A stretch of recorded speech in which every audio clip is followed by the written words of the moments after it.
Hello everyone, welcome back to Medical Coding Club. This is Chandrika. So today we are going to learn some very important and frequently asked questions related to billing, compliance and regulatory.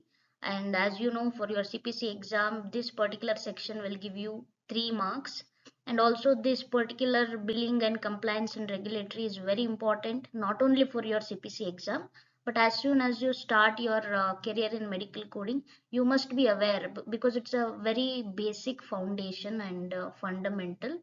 You should be aware about all the pair specific guideline like the federal insurance, commercial insurance, and also coming to the billing guide. Okay, what is NCCI audit, what is ABN, how we will utilize, what is EOB, okay, what is LCD, NCD, medical necessity. All of these are very crucial for your day-to-day life coding.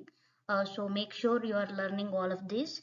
And also another quick update will be this month, for February month, I'm not going to conduct CPC exam preparation live batch because I'm completely dedicated to full course. Okay, whoever joined my CPC complete course, I need to give time for them. So I'm not starting. In case if anyone need, you can get ongoing batch class recording, and it will include all CPT chapter classes, material, practice material, and also important 2026 questions as well. And then like you will get everything. Okay, the guideline, modifiers, anatomy, terminology, everything you will be getting. And coming to classes only, there will be exception to ICD. Okay, when you opt CPC preparation alone, there is a exception for all ICD chapter classes. All ICD chapter classes will be included in complete course. Okay, so that's all. So let's begin. And also if anyone wants demo, you can comment so that I can send you this billing and compliance live class recording only, so that you can watch completely. And if you feel you can learn a lot from my classes, you can enroll to my courses. So yes, let's begin. So first, let's focus on acronyms. So I have added some 10 to 15 acronyms which are very commonly asking questions and which are very important. Okay, so the first question is, what does HIPAA stands for? So HIPAA stands for Health Insurance Portability and Accountability Act. Answer is B.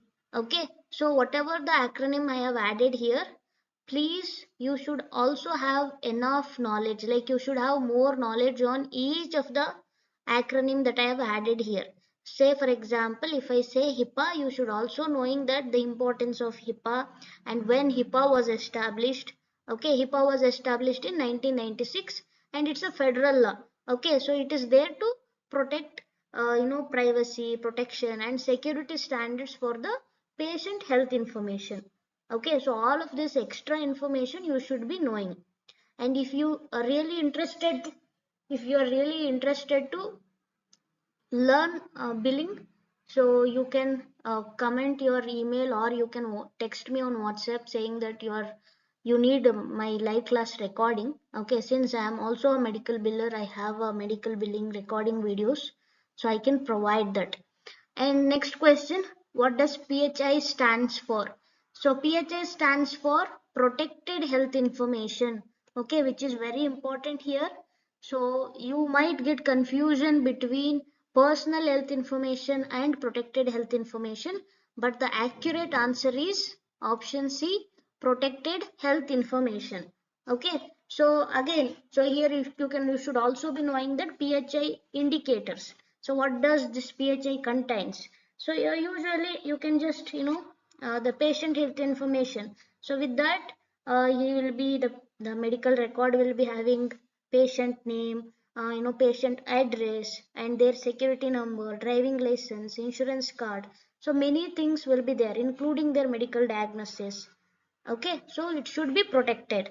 And as I said, the acronym for PHI is Protected Health Information. Next question, what is the full form of EOB in medical billing? So EOB stands for Explanation of Benefits, option B. And then what does CMS represent? CMS represent Center for Medicare and Medicaid Services. Next, what does ABN stands for? ABN stands for Advance Beneficiary Notice. And what does NCCI stands for? So NCCI stands for National Correct Coding Initiative. Option B. Okay, National Correct Coding Initiative. So as I said, what does ABN stand for? It's an Advance Beneficiary Notice. With that, in which cases we will initiate ABN. Okay, this is for a Medicare payer.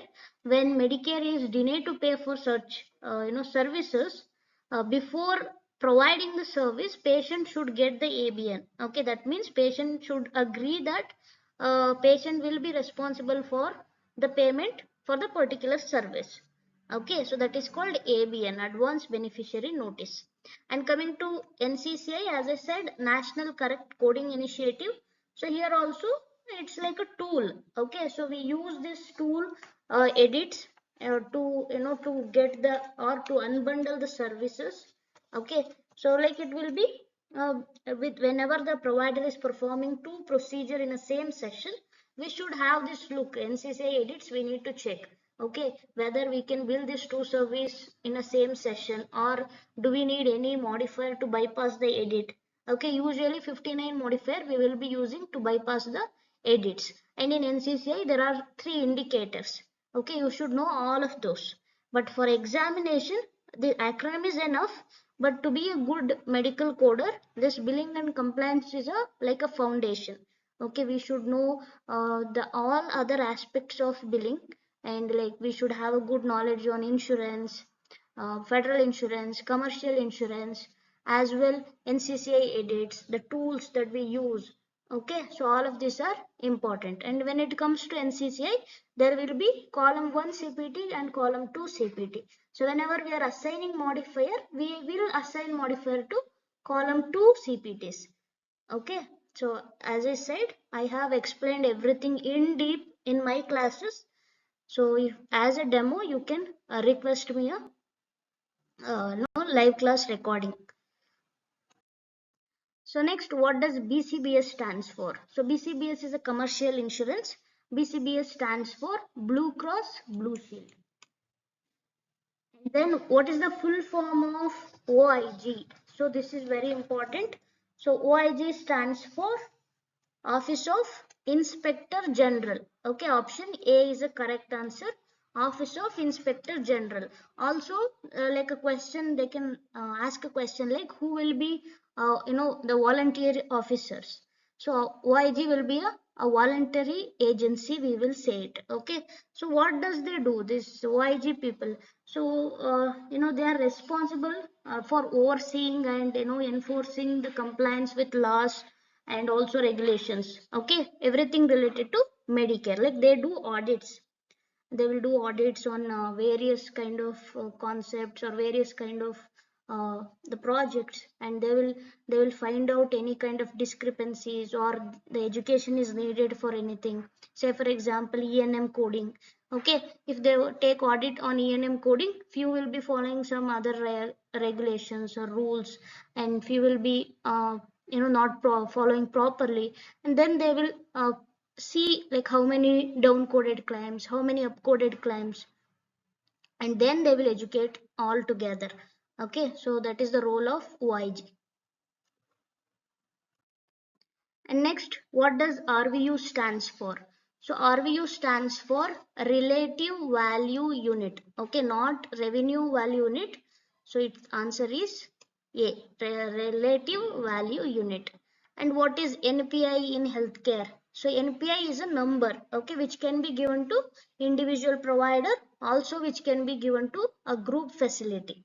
So here NPI stands for National Provider Identification. Okay, so each provider will have a unique 10 to 11 digit number that is called NPI. Answer is A, National Provider Identification.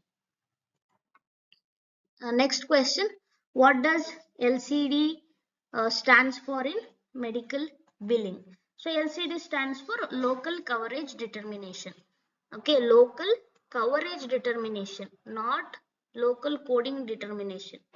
Okay, answer is B, And you should know this is like LCD is like a medical necessity, and local coverage means it's a state law. Okay, local state, like each USA, like in the USA, each states will have their own LCD policies. Like they will define for the particular service what are the DX that we can link. Okay, so it's all about medical necessity. Next, what does NCD represent in healthcare compliance? So NCD stands for National Coverage Determination. Answer C. Okay, National Coverage Determination. This is again related to medical necessity, but it is about national. Okay, not it restricted to, not to restricted to state, but it's throughout the USA. Next, what is the full form of GSP in medical billing? So GSP stands for Global Surgical Package. So here you should know like what are the GSP modifiers, and again how many days will be there in a minor procedure as a post-operative. For minor procedure, usually it will be 0 to 10 days, and for major procedure 90 days global period will be there. So that means like during post-operative period, if patient coming for follow-up, then the provider should not charge for follow-up. Okay, the follow-up must be related to an initial procedure. And also you should know the modifiers like 24 modifier, which is unrelated ENM service during the post-operative service. And same way you should know 58 modifier, which is staged procedure during the post-operative. And 78 unplanned return in the post-operative period. So all of this global surgical package modifier you should know. Next, what does HIE stands for? HIE stands for Health Information Exchange. Okay, Health Information Exchange. Next question, what is the full form of RBRVS in billing? So RBRVS stands for a resource based relative value scale. Okay, option B. And next question, which of the following place of service code is reported for fracture care performed by an orthopedic physician in the ED? Okay, so place of service for ED, emergency room or emergency department, is 23. Okay, and place of service is very important. And for the CPC exam, like every year there will be one POS question will be there. Okay, so this year the POS question is about outpatient, on campus outpatient facility, that is 22 POS. And again with that you should also knowing office visit is 11. And again coming to urgent care facility will be place of service is 20. And yes, that ambulatory surgical center is 24. And telehealth, okay, telehealth other than home 02, telehealth from home 10. Okay, so if you have any doubts regarding POS, in the CPT book, page number 3, okay, so in the examination, if you get POS and if you don't have any knowledge on that, please go to page number 3 in the CPT book. All the POS are listed there based on the location where the patient is seen. Okay, ED, outpatient, all of those, you can easily get the POS. As I said, I repeat, POS is very important. POS stands for place of service. Next question, which of the following is an example of fraud? So fraud means unknowingly doing. Okay, knowingly, just to gain more money, the provider is doing some kind of fraud. And abuse means unknowingly doing. Okay, so one fraud scenario will be there. So you can check this scenario here. They are asking which of the below scenario is fraud. So if you see, option B is reporting a biopsy and excision performed on the same skin lesion during the same encounter. Okay, usually biopsy is an integral component of excision. Okay, only excision will be coded on the same session, not biopsy. So here both biopsy and excision are billed. So this will be considered as fraud. Okay, option B is correct. And same like this kind of scenario in your practice questions, please go through and identify what scenario would be fraud and what scenario would be considered as abuse. So next question, which of the following statement regarding advanced beneficiary notice is true? So as I said earlier, ABN is generated for Medicare insurance. That ABN will specify that the Medicare is not responsible for the paying particular service. Instead, patient is responsible. Okay, so the patient should agree that yes, I am responsible for the particular service and I am ready to pay for that service. Okay, so here in the options, if you see, option C is correct. An ABN must be completed before delivery of item or service are provided. Okay, before taking the particular service, say for example, patient wants one DME, okay, durable medical equipment, but in the Medicare beneficiary plan, DME is not covered, like it's not there in their plan.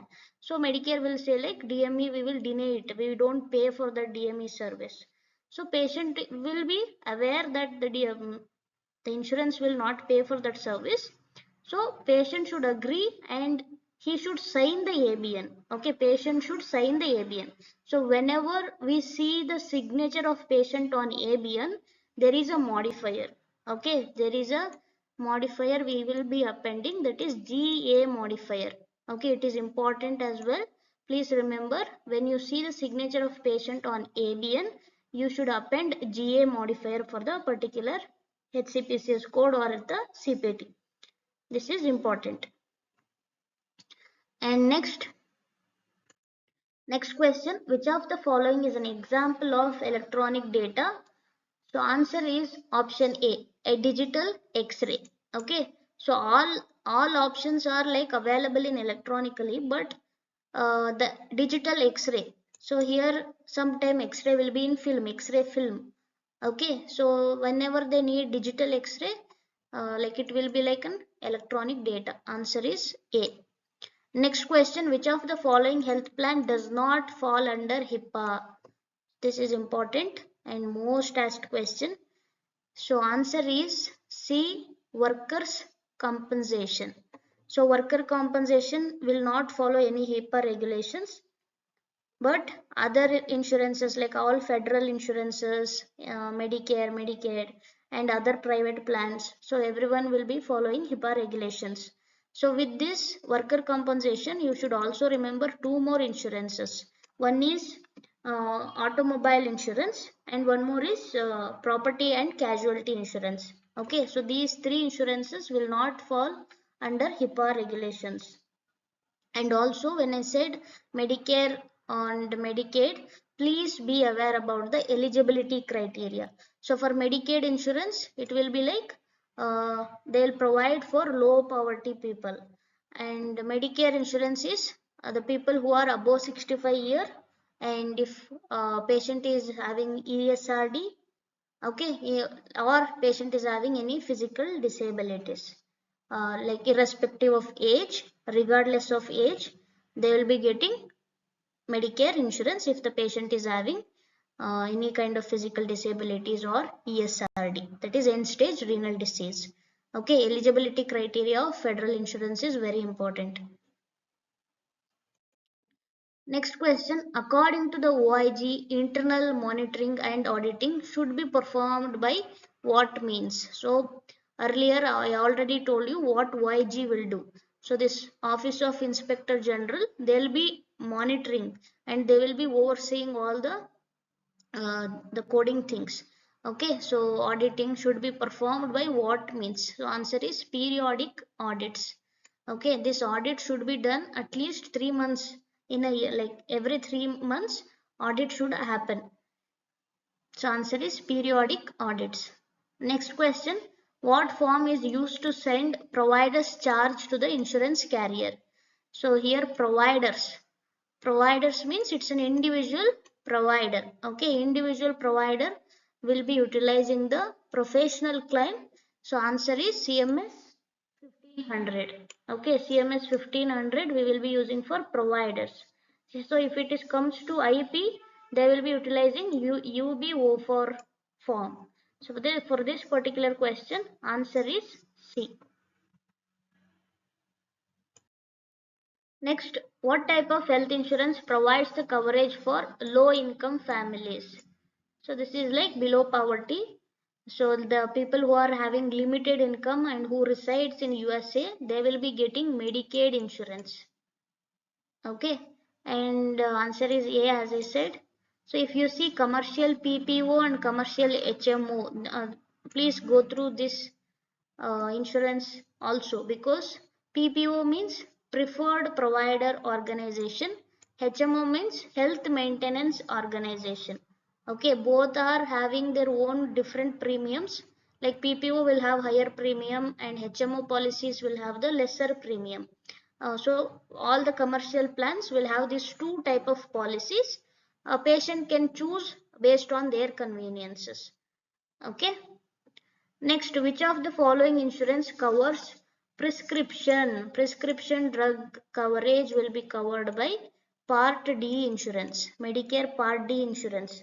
Okay, so these Part A, Part B, Part C and Part D are the parts of Medicare, and you should also know about all of these individual parts. Okay, where Part A covers IP service, inpatient service, and Medicare Part B covers outpatient service like the doctor visit and any kind of minor procedures on the office visits.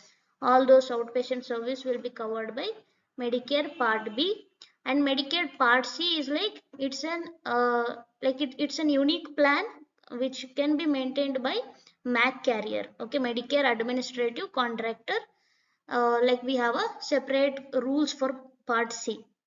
Sometime it can covers IP service and it can cover special services. Okay, like vision and other cosmetic things, everything can be covered in Part C. As I said, it's a separate rules. We have to check the MAC guidelines and then we will be checking Part C. And lastly, Medicare Part D is purely responsible to cover the prescription drug management. Okay, so please go through all of the parts of Medicare. Next question, what is the patient's rights when it involves making a changes in personal medical record? Okay, so here patient wants his medical record. Usually he cannot access his medical record. Only provider will be aware about the patient medical record, and we medical coders also we will be having the access, and later payer. So if patient suspect any kind of, you know, like if the bill is maybe overbilled, but the patient knows that he has not taken that much service. Okay, at that time, yeah, the patient can request. Okay, so patient can request and then the patient will get his medical record. So answer is B. They should be able to obtain copies of the medical record and request the correction of errors and mistakes. So once they see their complete medical record, say for example, there was like one service patient has not taken, but in the medical record, the particular service has been entered. So patient can, revert it and he can question that this particular service I have not taken, why it is there. So corrections can be made.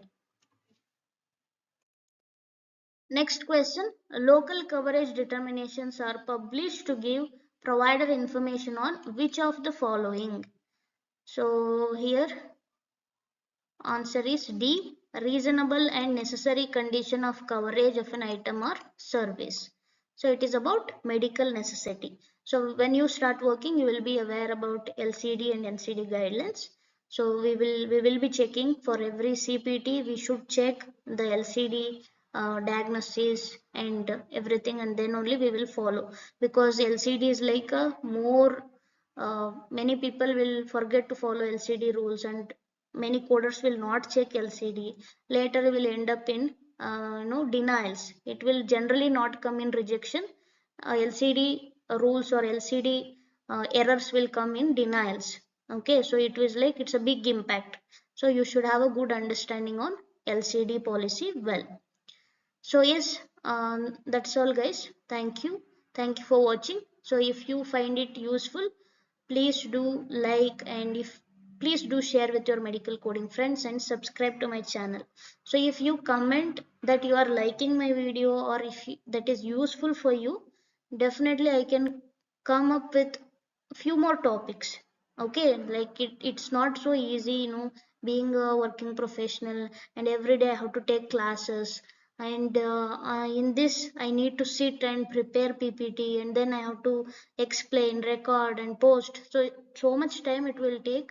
So for that, we really need more motivation. I am telling behalf of all the medical coding content creators. Okay, I don't know about others, but for me, it is generally it will be having like a hectic things. Okay, so yes, thank you for watching.